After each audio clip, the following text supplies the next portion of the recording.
매일 성경 묵상을 돕는 해설 가이드입니다. 안녕하세요. 묵상 코치입니다. 함께 읽고 나눌 말씀은 창세기 19장 12절에서 23절까지 말씀입니다. 소돔과 고모라를 향한 하나님의 심판에 시작이 되었습니다. 천사들은 롯과 그의 가족을 성 밖으로 끌어내려고 서두릅니다. 여기에는 롯과 아내, 두 딸뿐 아니라 그의 예비 사이들도 포함됩니다. 롯에게는 이미 출가한 다른 딸도 있을지 모르나 아들은 없었습니다. 이는 나중에 두 딸이 아버지를 통해 후대를 이어가려고 한 사실에서도 드러납니다. 사이들은 롯의 말을 농담으로 여겼고 아내는 미련을 남기고 뒤를 돌아보다가 소금 기둥이 되었습니다. 12절에서 14절은 롯의 탈출을 재촉하는 천사들에 대한 내용입니다. 여호와의 심판이 임박하자 천사들은 롯과 그의 가족들을 서둘러 피신시킵니다. 이미 그들의 죄는 유죄로 확정 판결이 되었고 두 천사가 목격한 직접적인 증거와 더불어 원심이 확정됩니다. 율법에서 두 명의 증인의 증언은 유죄 강력한 증거로 채택됩니다. 그들은 롯에게 다른 가족이 또 있는지 묻습니다. 천사들은 여기서 네 사이를 포함시킵니다. 원래 딸들이 시집가면 다른 가족의 식구가 됩니다. 그러나 롯의 딸들은 현재 약혼녀 신분이기에 여전히 아버지 집에 머물러 있어야 합니다. 따라서 롯은 다른 가문의 사람인 사이들을 전혀 책임질 필요가 없었으나 천사들은 혼약을 한 딸들을 위해 함께 탈출시키려 했습니다. 다시 한번 소돔의 부르짖음이 하늘에 상달되어 자신들이 내려왔고 이제 우리가 멸하리라는 최종 선고가 내립니다. 우리가 멸하리라 라는 말은 여호와의 두 천사의 역할이 구분되고 있지 않음을 보입니다. 천사들은 최종 결정권자인 것처럼 말합니다. 이런 점에서 여호와의 대행자인 천사는 여호와 자신이기도 했습니다. 본문에서 그들의 부르짖음은 소돔과 고모라의 주민들 가운데 학대받는 사람들의 아우성으로 볼 수 있습니다. 아벨의 피의 부르짖음이 하늘에 닿았습니다. 소돔은 권력자들이 사람들을 수탈하고 학대하는 사회였을 것입니다. 그러나 사회 구성원 전체가 힘의 논리를 따라 생활했기에 책임을 면할 수 없었으며 그들 모두가 깊숙이 부패와 타락에 연루되어 있었습니다. 롯은 재빨리 나가서 예비 사이들에게 심판이 임박했음을 알렸습니다. 그러나 두 사람은 롯의 말을 농담처럼 여겼습니다. 두 남자가 결국은 소돔 사람이었음을 말해줍니다. 그들은 롯의 집에 몰려든 폭도는 아니었을 테지만 적어도 롯을 위해 아무 행동도 하지 않은 반강자였으며 그런 점에서 공범이었습니다. 그들은 소돔의 죄를 심각하게 여기지 않았으며 여호와를 두려워하지 않았습니다. 그런 사위들이 롯의 말을 들으리 만무했습니다. 상황은 노아 홍수 때와 동일합니다. 노아는 사람들에게 임박한 홍수를 수없이 외쳤을 것입니다. 그러나 모든 사람들이 그것을 정신나간 헛소리로 간주했을 것입니다. 그들은 롯의 두 딸과 약혼 관계였지만 딸에 대한 권리를 주장하며 딸들을 말릴 수는 없었습니다. 당시 약혼 관계에서 법적으로 혼인의 유효성은 인정되어 다른 남자에게는 갈 수 없으나 아직 여자는 아버지의 권리 하에 있었으며 언제든 약혼이 취소될 수 있었습니다. 결국 약혼녀를 쉽게 내보낸 사이들의 행동은 그들이 롯의 딸을 사랑하지 않았음을 말해줍니다. 15절에서 17절은 소돔성을 탈출한 롯의 가족입니다. 밤이 지나 동이 트고 있었습니다. 천사들은 롯을 재촉했습니다. 잠들기 전에 소동이 끝나고 새벽이 되었다는 것은 상당한 시간이 흘렀음을 의미합니다. 아직은 눈먼 사람들 때문에 시끄러웠을지도 모를 성읍에서 롯은 사이들을 설득하러 갔고 다른 식구들을 찾았는지도 모릅니다. 그러나 그보다는 롯의 지체가 원인이었습니다. 롯은 망설이고 있었습니다. 또다시 롯은 여전히 완전하지 못한 모습을 보입니다.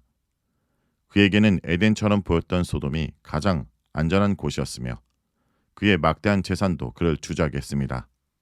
그는 이 모든 것을 잃고 싶지 않았습니다.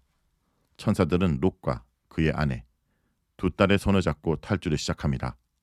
이것은 그들이 결국 아무것도 들고 가지 못하고 빈손으로 떠나야 했음을 의미합니다. 앞서 강제로 집으로 끌어들인 것처럼 이제 천사들은 강제로 성 밖으로 끌어냅니다. 이것은 여호와께서 베푸신 은총과 자비였습니다. 그들은 롯과 그의 가족에게 급히 피신하여 생명을 보존하라고 말합니다. 뒤를 돌아보고 머뭇거려선 안 되며 산으로 도망하라고 경고합니다. 이렇듯 노아와 그의 가족처럼 롯과 그의 가족도 하나님의 은혜로 생명을 얻습니다. 롯이 구출된 이유는 의인을 보존해달라는 아브라함의 기도 때문입니다. 이로써 아브라함은 복의 근원으로서의 역할을 합니다.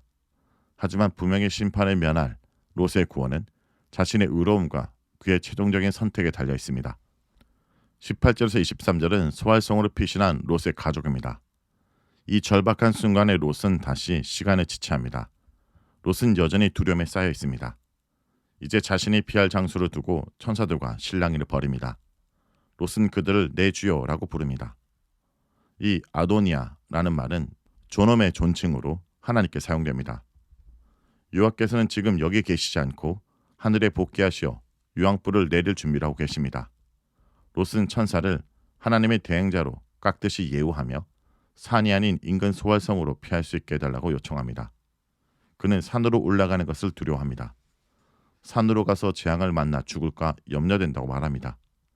이것은 또다시 롯의 미숙한 신앙을 보여줍니다. 재앙을 주관하시는 하나님에 대한 무의식적인 불신입니다. 이미 천사들을 통한 그의 보호하심을 받고 있는데도 두려워합니다.